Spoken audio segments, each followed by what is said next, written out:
Dr. R.J. Rushdoony, RR161AQ78. Humor. From the Easy Chair, excellent colloquies on various subjects. This is R.J. Rushdoony, Easy Chair number 184, December 14, 1988. Well, tonight Otto, Scott, and I are going to discuss a very different subject from those we have been discussing over the months and years. It's going to be an evening on humor. Now, humor can be and is variously defined. And I suppose we have to say, like Freud finally did, that humor cannot be defined. What constitutes humor varies with different people. But I want to say there can be such a thing as a malicious sense of humor and an affectionate one. I'm going to tell a story which indicates that humor can be a lovable perspective on human foibles. And one of the things some of us, like Otto and myself, who are of a respectable age, have occasional problems with is forgetting something. And we are sometimes also told that our memory is selective because we remember what we want to. Well, I have a story about an elderly couple. The man was not feeling too well, ailing a bit. And this morning he woke up and he told his wife, he said, "Honey, I just don't feel well this morning and I don't feel like breakfast.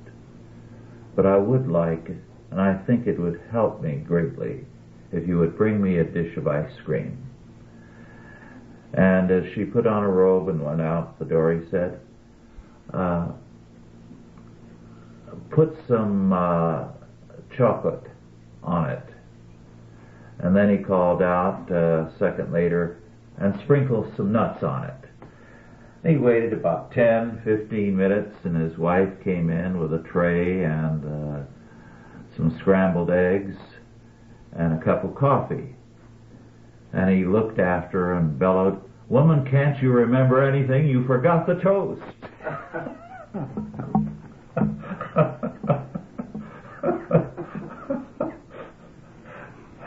You made that up. No, I did not. Well, why don't you tell yours about the accident? Oh, yes. Well, I read that, and I thought of you when I read it. I thought, this is a Rushdoony joke. You know, this man was driving very sedately through a green light in an intersection, and a woman in a car with 14 kids plowed right into his side. And he got out and he said, "What's the matter with you?" He said, "Don't you know when to stop?" She said, "They're not all mine."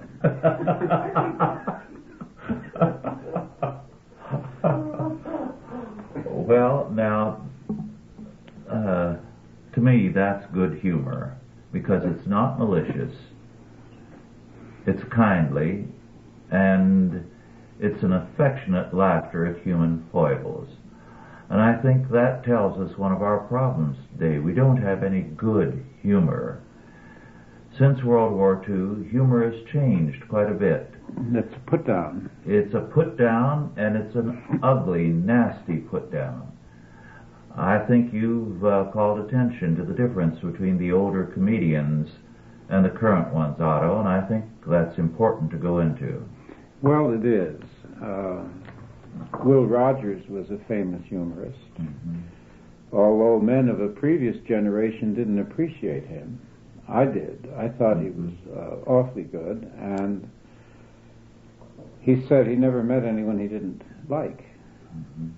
And there were lots of variations of that comment, which weren't very pleasant later on.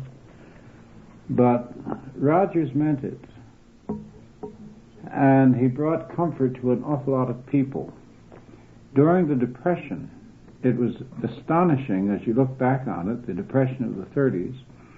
that there were so many comedies, Yes. and that they dealt with people of wealth, and instead of evoking envy, jealousy, and anger and class hatred, they made everyone feel better. Yes. Because it was a vision of a kinder world, you might say. And humor is supposed to make you feel better. I often think that people who forget to laugh at their situation wind up in the Laughing Academy. And if you can't laugh at what is happening, you'll cry. Well, think of the humor of men like Jack Benny as contrasted to the black humor of today. Well, Benny was very funny, and I remember once I had to write some gags for a series of commercials using puppets. And I think the client was the Merkel Meat Company of Chicago, and we had a fellow from the ad agency. On that occasion, I was out of the agency business and doing something else, named Mr. Stifle. Now, one of the skits for the puppet was the burglar puppet put a gun into the back of the other puppet, citizen puppet, and said, "Your money, what was it? Your Merkel meat or your life." And the victim puppet didn't say anything for a while, just looked at the audience, and the burglar puppet said, come on, what are you waiting for? And he said, "I'm thinking." Yeah. Well, Jack Benny. that was Jack Benny's favorite gag. And Mr. Stifle said, well, when he heard the gag, he said, "Well, I appreciate New Yorker-style humor myself, but are you sure the audience will get it?" Somebody said they've been getting it from Benny for 30 years. And he said, "You mean you stole it?" I said, "No." I said, "He stole it from us." Well,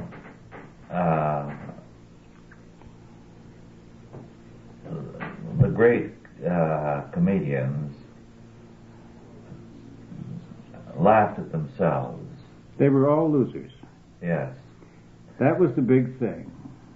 And they called attention to the fact that you were not unlike them. Laurel and Hardy, for example, never popular with women, but very popular with men, because they came out as losers. They were always trying something that they were not capable of doing. Something that and they wouldn't messed work. it up. It didn't work. Yes. And they enabled men to laugh at their own foibles, their own failures, their own weaknesses, and particularly in the Depression, when so many men were not succeeding. They enjoyed Laurel and Hardy. Well, American humor used to be quite elaborate. It was a narrative, it had a setting, it built up, and so forth. And now we have a discontinuity in One-liners. humor. We have one-liners that come out of no place, and the next line is different and diverse, and it's something like the scrambled commercials that you begin to see now. The argument is that they have destroyed concentration, that there's no more linear thinking, that people are bored with a long story, they don't want to wait to hear the end of it, and so forth. It's the pressures of time, we're told, but it's also a difference in attitude. There are hardly any jokes that you can make now about a group. It's an insult to laugh at anybody, even yourself. And the racial political situation has gotten into humor. So we're hearing scatological humor. We're hearing blue humor of a type that Lenny Bruce introduced years ago in the late 50s, early 60s. And a lot of this is very rough. Very rough. And a lot of it is not really basically very funny. No. The older humor, because it was an affectionate look at human failings, evoked a response from all men. And it also actually helped the relations between the groups. Yes. Because there was an affectionate underlay involved. What can you say now about the feminists? Mm-hmm. You can't make a joke involving a woman that feminists don't get very angry about. Looking at the Wall Street Journal yesterday, I think it was, or today, there was a letter from a woman who was the president of a corporation, writing in a very irritated little article about the fact that she receives a great many letters that begin, "Dear Sir," business letters. And she says, after all, I'm not a sir, and there are many women like myself in high executive positions, and this is building up a great resentment in her. What a big problem. Yes. Yes. And the president of a company. I'd hate to work in a company like that. You'd have to be very careful what you said to her. Well, I read the other day that the great classic of humor since World War II was Salinger's Catcher in the Rye, which I thought was a non-book. Well, it was about as funny as typhoid fever. Yes. It was about a runaway boy who was out of place in New York City, which the writer fairly accurately, I think, for the period portrayed as a fairly sinister place. Mm-hmm. And it was said to have replaced the great similar classic about a boy, Tom Sawyer. Oh, no. And yet Tom Sawyer had a universality in depicting a boy's daydreaming, a boy's activities. It was something that boys identified with for generations until, of course, for supposedly racist attitudes. It's been barred now. It's been barred now, and people don't know about it. Because he had the runaway slave with him, Yes. Jim. And I'll never forget that professor, who at that time was with Montana, and is now, I think, at Cornell, I'm not sure, or Rochester, who held up Huckleberry Finn and Tom Sawyer as great homosexual classics. Yes. Yes. Now, it took a warped mind to think that one up. He's a great man. He was arrested in the drug bust later, and he said it was a frame-up. They were after him because of his unfashionable ideas. But his ideas were very fashionable in academia, and he was highly praised, and his assessment is now is accepted as valid in academia.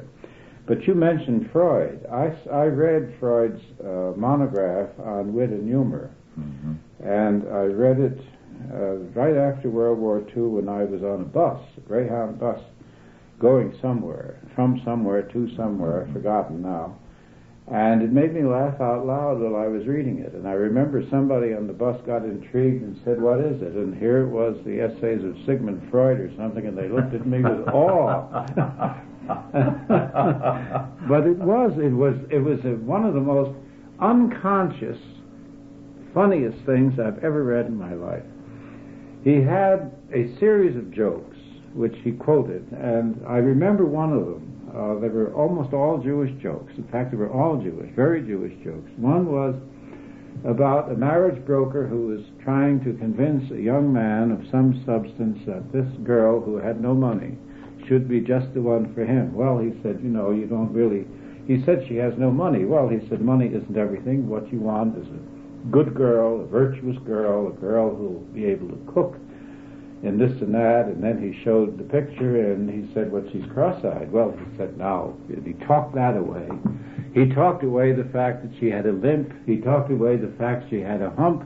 And then the man found some other defect, and the broker said, "What do you want? Perfection?" Well, yes, I remember that. And at the end of all this, and I laughed at these Jewish jokes, which are undoubtedly old, because Freud, by the time a joke gets in print, it's usually at least a generation old. Now, at any rate, at the end of it, his conclusion was that the reason you laugh at a joke is in relief because you see the point. Yes, I remember that. I thought was the funniest thing in the book. It was hilarious. No more sense of humor than a doorknob. You know, at our staff breakfast, I believe, this morning, I was mentioning Mark Twain's letter to his brother, I believe, when he went to Virginia City. And he wrote his brother, and he said, "This is without doubt a sinful city, the wickedest city in all of America. It's no place for a good Presbyterian. Therefore, I have stopped being a good Presbyterian." Now, that's funny. Well, the Depression had jokes. I remember this story about the fellow who left home looking for a job in the city, and they didn't hear from him for 6 or 8 months. And then they got one of those 1-penny postcards. Remember them? Mm-hmm. 1-penny postcards. And written in pencil in the back of the postcard to his brother said, "Dear Jim, meet me under the railroad trestle tomorrow night at 8 o'clock. Bring a shirt, a pair of pants, a tie, and a cap." And it said, "P.S. I've got shoes."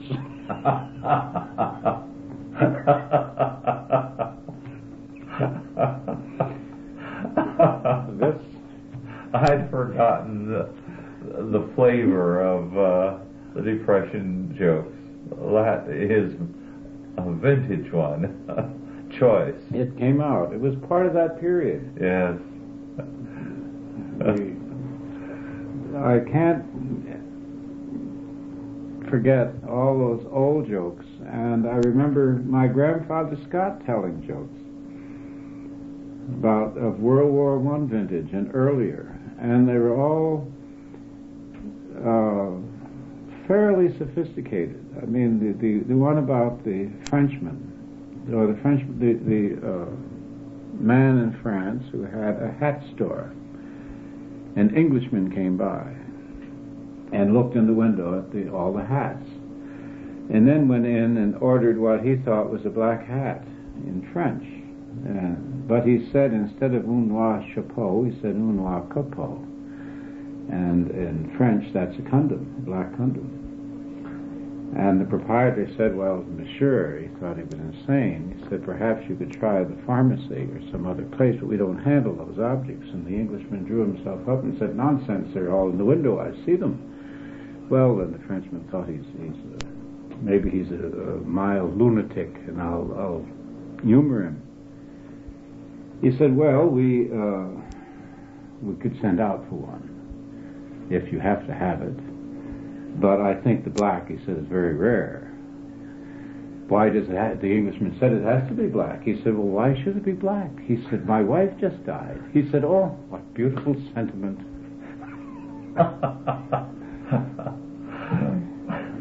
Well, told with great aplomb. And the whole thing hinged not on the sex so much as on the difference between the two countries, the two cultures, and the language. yes. One of the things I realized early was how different the sense of humor is in different cultures. Armenian humor that I grew up with, the Nasser-Eddin stories, the stories of the dumb Turk. Oh. Among the Turks, Nasser-Eddin is the all-wise Turk. I see. And of the Armenians, he's the simpleton. Yes, he's the incredibly stupid person. Then among the Chinese, in my years in Chinatown, they had a particular sense of humor which was quite different. And the American Indians, my years among them. The Irish sense of humor is different than the American humor. Mm-hmm. It's a bloody sense of humor. Yeah. And there was a very famous joke about the Irishman who went to fight in the English army in World War I. And he was brought back without arms, without legs, without eyes, in a basket. And his wife, who didn't know what had happened to him, went over and looked at him and said, "Johnny, I hardly know you." And they thought that was so funny they made a song out of it. Yes, I'd forgotten that. Well, there was one Chinese story, this goes back to the late 30s, which is good in English, too. To get the point of it, you have to realize the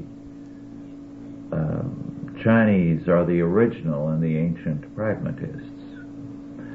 For example, when I was on the reservation, one of the things I learned that used to drive in the 30s the FHA people crazy was this. If an Indian died in the house, it was believed his ghost would haunt it permanently. So they took him out.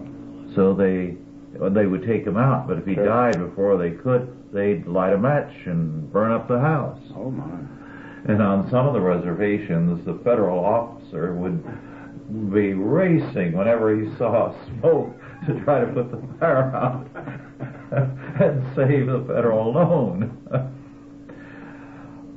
The Chinese had a similar belief that if a person died in a house or an apartment, the place would be haunted. But pragmatically, they said for 30 days. Oh. So they would move out for 30 days. And then it was all right. Then it was all right. In the San Francisco Chinese YMCA, someone drowned once. So for 30 days, the pool was closed by them. Huh. So that nobody would have any trouble with the ghost. I see. Well, at any rate, things always have a time sequence. And according to this story, this drunken white woman was leaning out of her apartment window to look at something down the street, and she lost her balance and fell down into an open garbage can. And just then, two elderly Chinese rounded the corner and saw the woman in the garbage can. And they shook their heads in dismay. And one said to the other, "Americans very wasteful. This woman good for 10 more years." Now, that doesn't have the same flavor in English that it does have in Chinese, or did in those days. But that caught something about the Chinese pragmatism very tellingly. Well, it's true. It's different in every culture. One of the reasons the German army decided that it had lost World War I was that the morale of the troops, and particularly in the last year, was very poor. And they admired the English fighting men very much, and they said also that one of the earmarks of the English was their sense of humor. And they took, and this was in a German army manual for officers, who were advised to inculcate a sense of humor into the troops. And they had a cartoon by Bruce Bairnsfeder, a very famous cartoonist, which showed one English private in a great shell hole, and another one saying to him, "What caused this hole, do you suppose?" And the first one said, "Mice." And they reproduced this together with the dialogue, and then underneath it in italics they said it was really not mice but a shell.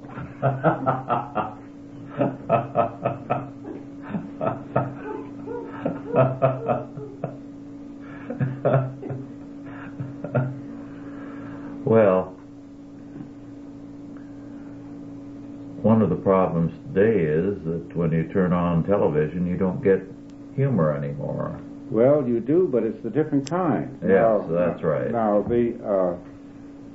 a playwright, whose name I can't think of at the moment, wrote a one-act play, very interesting play, called Berkeley Square, which played in the 30s. Only one act.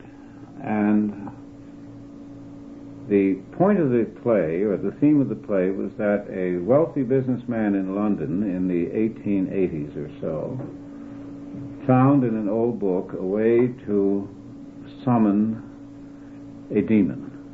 And he chose Ha-ha-Laba, the god of laughter, on the theory that that would be the most benign that he could summon.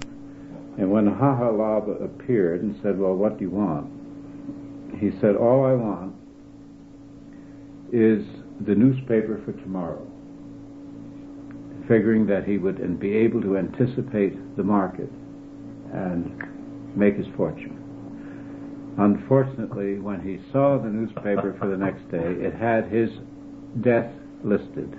And in the wings you heard the laughter of Ha-ha-Laba. Yes. And the point is that you are what you laugh at. Mm-hmm. And laughter is an instrument of cruelty and contempt, mm-hmm. as well as enjoyment.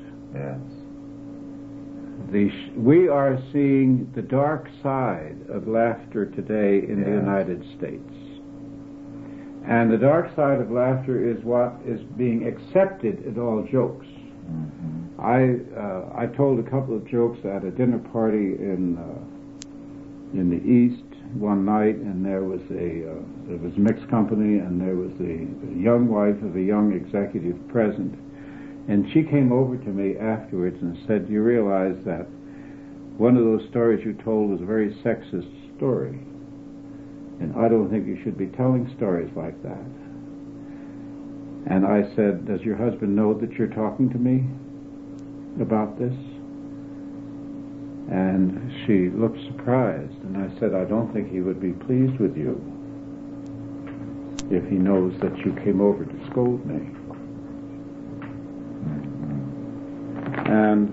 But she obviously felt well equipped to do it. A perfect right to tell an older man how he should conduct himself, the social occasion. Yes. A very strange turn of events that's going on here. And the sadism that we see in the movies is being reflected in our humor. Very much so. It is ugly, vicious humor. It's more than a put down. It's venomous. Well, if you make a figure of fun out of the president, if you portray the president as a clown, Mm-hmm. now we can't do this to the Prime Minister of England or to any other country. Various national groups would rise up in great wrath if we began to denigrate the leaders of other countries. But we have diminished the office of president. By diminishing the office, we've diminished ourselves, we've diminished our nation. And I think that humor is worth more attention than it's been receiving. Yes, very definitely so. And I think humor is a good index to the spiritual condition of a people. One aspect of the subject of humor has always been of concern to me.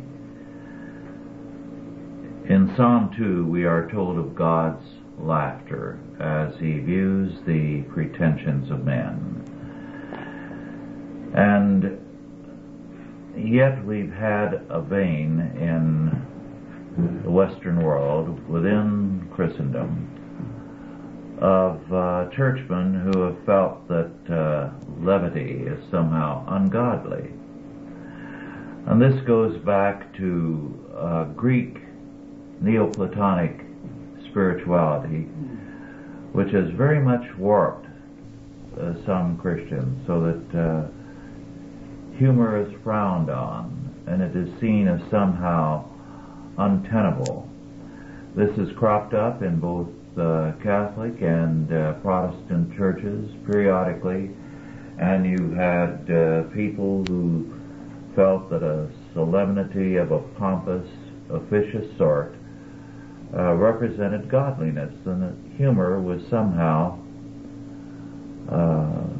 undignified and indicative of a lack of intelligence or a lack of seriousness.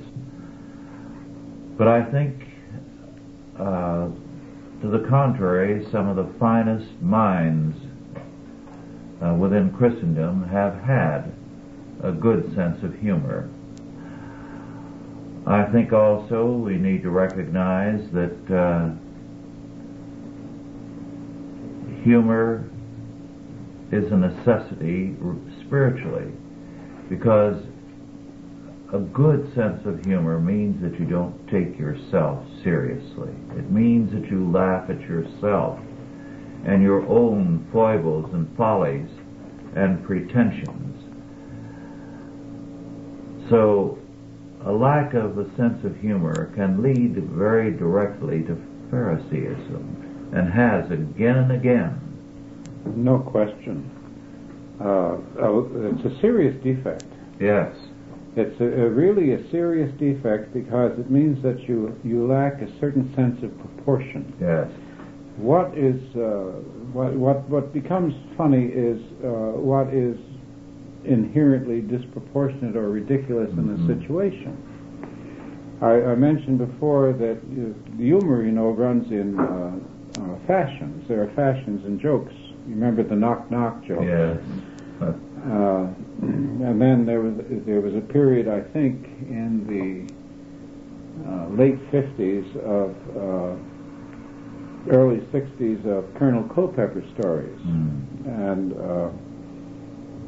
they were just ahead of the civil rights movement, but part of the civil rights argument. That Life magazine sent a photographer and a reporter down to the South to interview people, and they interviewed Colonel Culpeper. And they said, Colonel Culpeper, are you in favor of desegregation? And he said, no, sir. And they said, are you in favor of segregation? He said, no, sir. They said, well, what are you in favor of? He said, slavery.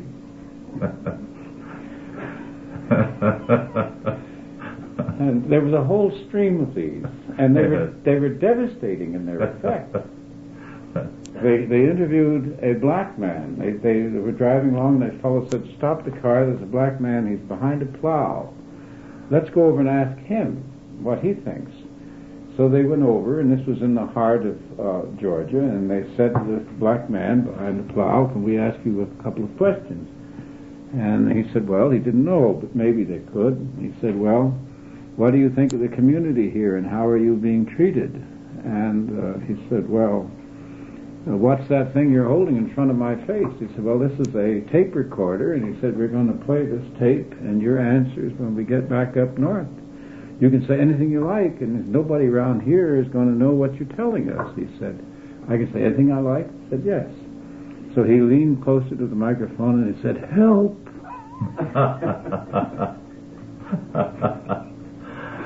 Well, I remember during the Roosevelt years and Truman years, a story that was told here in California. And in those days, the farmers felt that the Democrats had saved them. So you had seen a switch in 32 of the San Joaquin Valley farmers who had been overwhelmingly Republican into the Democratic fold, so that for a while you were afraid to admit in some areas that you were a Republican. At any rate, this minister who was a Republican was out calling one hot summer day, and he was on in the Fresno area, and the temperature was running 100 to 105, and his car broke down. So he didn't see any cars in sight and started to walk back, perspiring. And finally, a farmer came along in a pickup and gave him a ride. And the farmer talked about the upcoming election and started damning the Republicans, and the pastor interjected a word, and he said, "Now, friend, we mustn't be too hasty in our condemnation of everyone. I myself happen to be a Republican, and I think there's a good case for the Republican Party." And the farmer reached across the man, opened the door, and said, "Get out. You call yourself a preacher, and you're the enemy of your people if you're a Republican." So the poor farmer got out there in the 100-plus temperature. First, the minister got out and continued to walk, and he thought, when another pickup or car comes along, I'll keep my mouth shut. And before long, another farmer came along in a pickup and gave him a ride and started talking about the election, and the minister's only comment was, "Well, you may be right, friend, you may be right."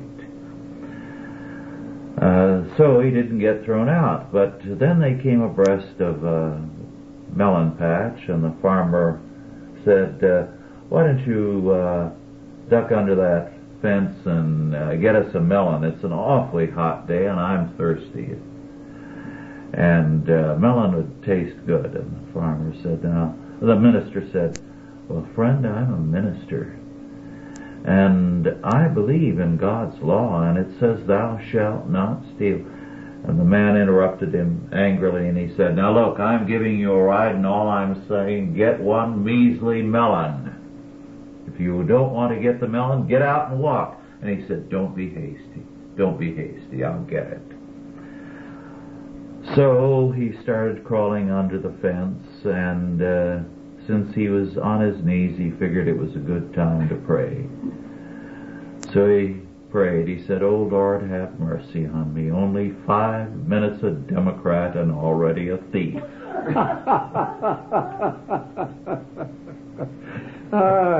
I like the ending better than the beginning. Sometimes some of these things stick in your mind for years. I remember that Eli Wallach, the actor, was raised on the East Side in New York when that was poor and Jewish. And he said his only memories of his mother all through his childhood, he said that she was always over the wash basin washing clothes. And he came in one day and he said, "Hey, Ma," he said, "did you see in the papers John D. Rockefeller died?" And she said, "He should care with his money."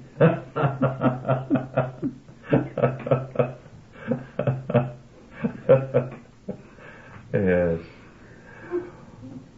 Well, I think one of the things that we should make note of is the relationship historically of humor with morality. The classic example of that is Aesop's fables. There's no relationship between Aesop's fables and the Aesop of Greek history. Mm-hmm. His name survived, and Aesop's fables, as we know them, are medieval fables coming from monks. Mm. And the accounts of them are very interesting because the originals have been traced back to India and to China, folk tales that have traveled by word of mouth around the world. And some scholars have traced the individual ones, written monographs on them. Very interesting. Mm. But the end result is what is very, very telling, because in their final form, as they passed through the Christian matrix, mm-hmm. they were honed to the magnificent format they now have, mm-hmm. which used to be in all the textbooks when we went to school. Oh, yes. I grew up on Aesop's fables. King Log and the Frogs. Yes. And a whole host of them. Yes. And now, ask any school child and he'll look at you blankly. He's never heard of Aesop's fables. But they were not only funny, but they had a moral point. They showed folly as ludicrous. Mm-hmm.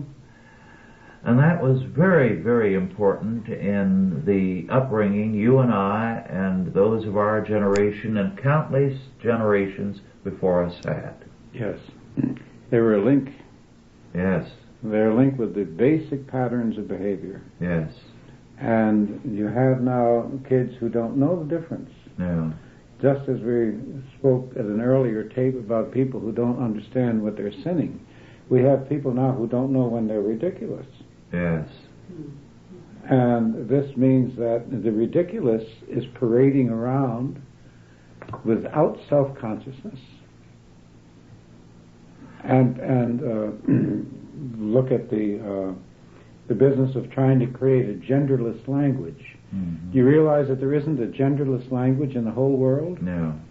And in the whole history of the world, Mm-hmm. there has never been a language without gender?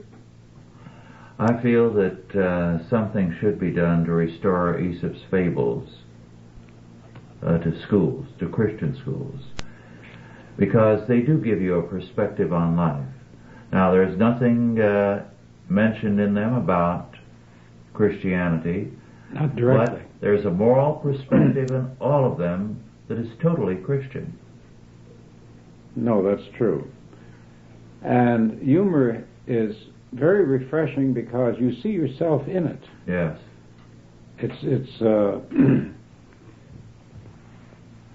We all fall into the pit from time to time. And it's good to be reminded of it. Well, when people take themselves too seriously, when they are humorless, they find it difficult to forgive themselves their blunders. Well, then it's taken as a sign of hostility. Mm-hmm. It's now taken as a sign of hostility. Since we have racial politics, we can no longer tell jokes about the races. Yes, I have mentioned on more than one occasion the fact that I grew up in a Swedish community.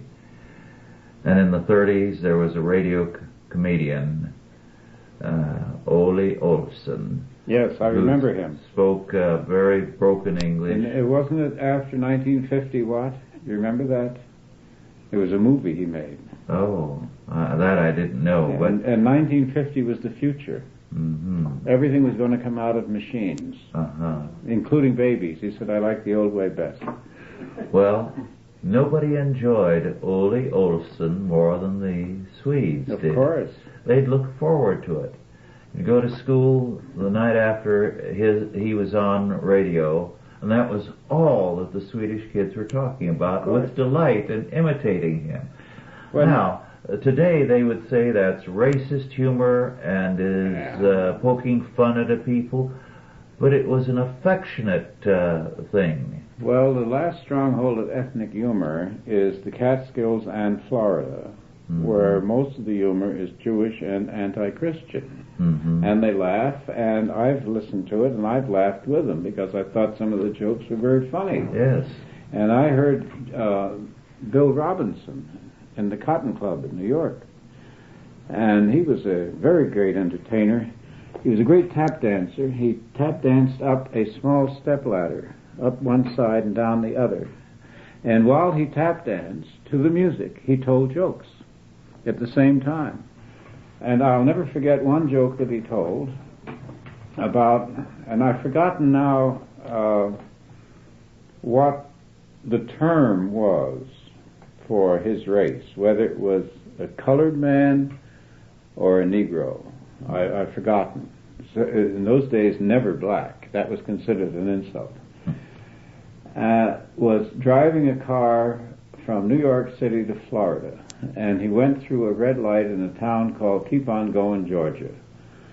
And he was immediately stopped by a policeman who said, "What's the matter with you going through that red light?" And he said, I just saw a white lady going through the green light, and I figured the red light was for us colored folks.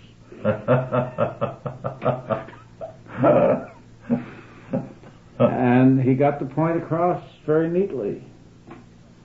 Lots of things can be said in the guise of humor, and lots of things are said in the guise of humor.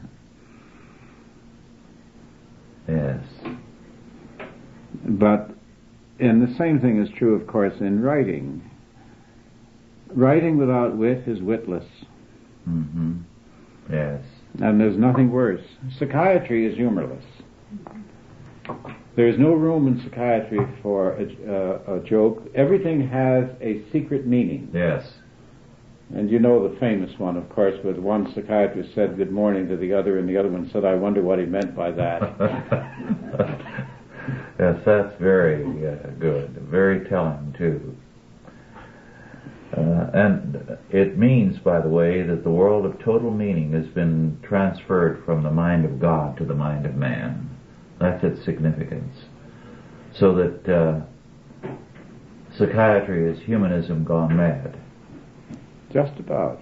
Yes. That's a very good definition. Mm-hmm. Because the assumption is that one man can read another man's mind. Also, that your mind, in its every manifestation, its dreams or an expression, is infallible. It's an infallible index to your subconscious. Not so. So that infallibility has been transferred from God to man.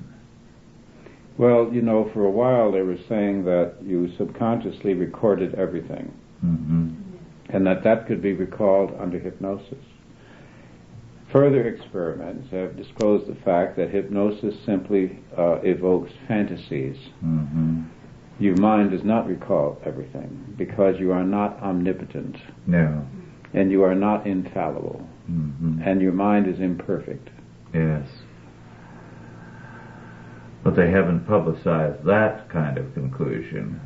And they still continue to operate on the assumption that your psychoanalysis will reveal the truth about you from what you say and what you dream and so on. Well, when humor in the psychoanalytic jargon is evidence of hostility, if you're making fun of some group because you're hostile to them.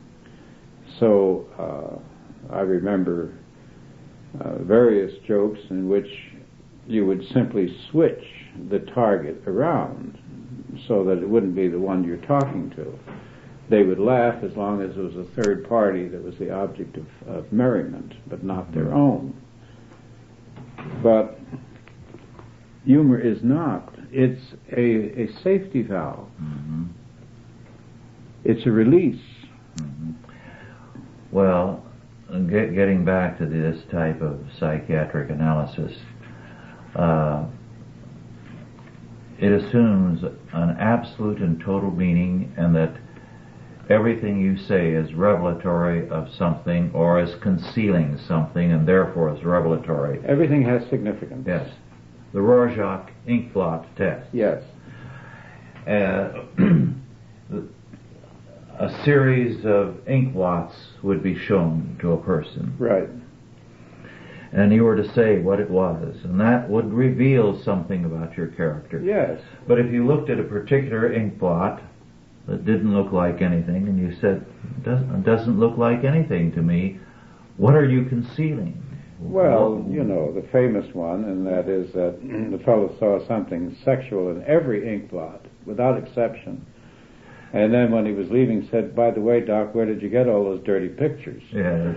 But, and I had a professor of psychology tell me many years ago that his worst student was one who didn't see any sex in any of the ink blots. And he said, I regarded him with deep suspicion ever after.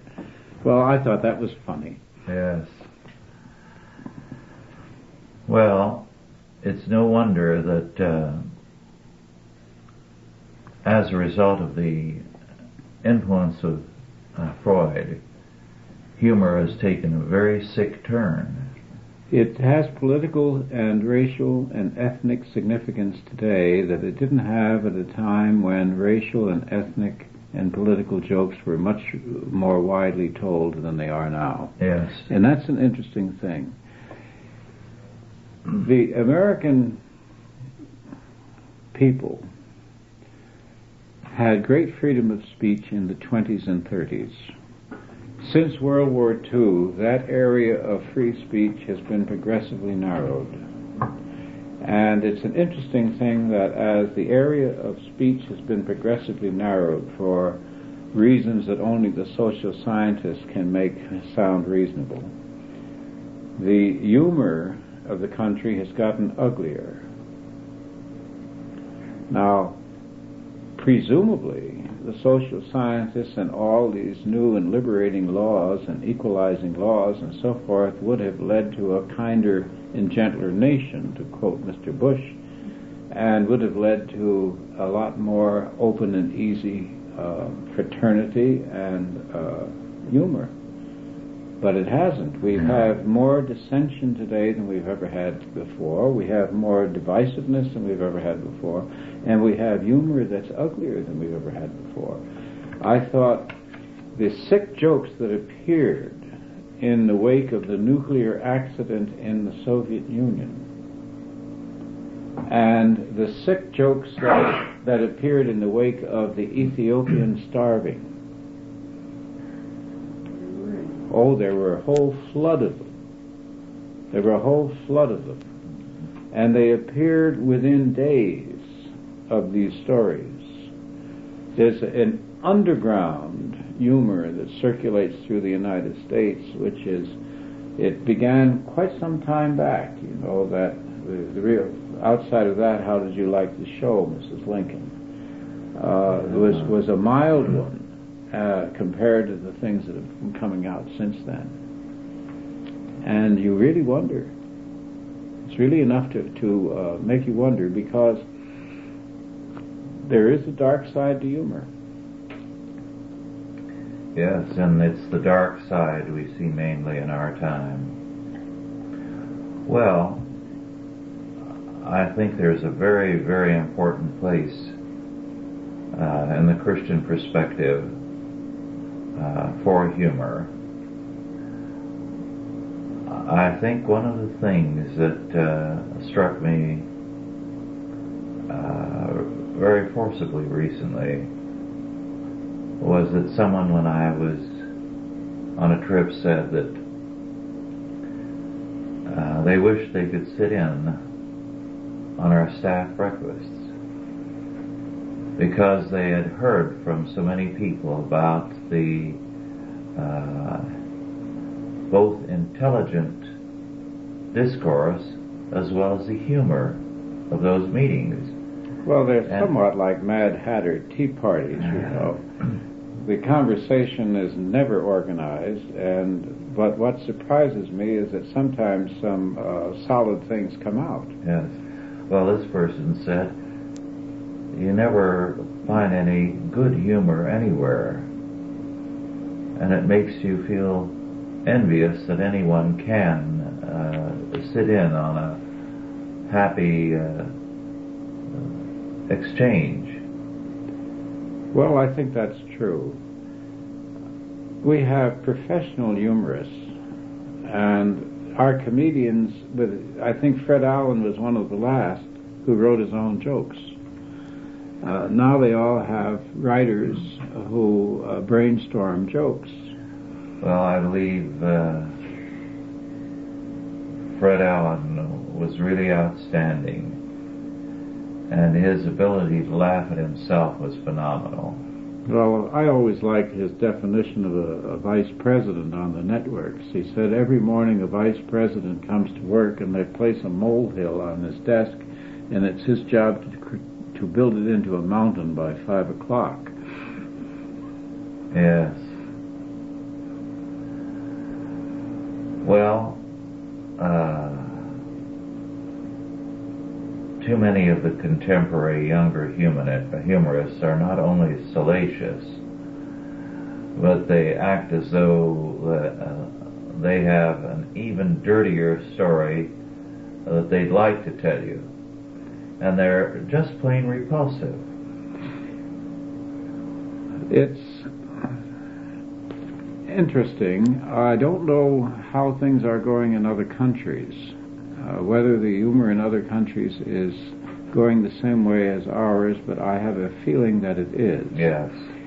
I read something I'm not sure, but I think it was in Punch recently, where the writer said, has there ever been a generation that has endured as much disruption and stress as we live under today in the ordinary turn of events, the velocity of traffic, the calls upon our attention, the harassment of the media, the noise, the movement, the elements of discomfort, the demands on our time.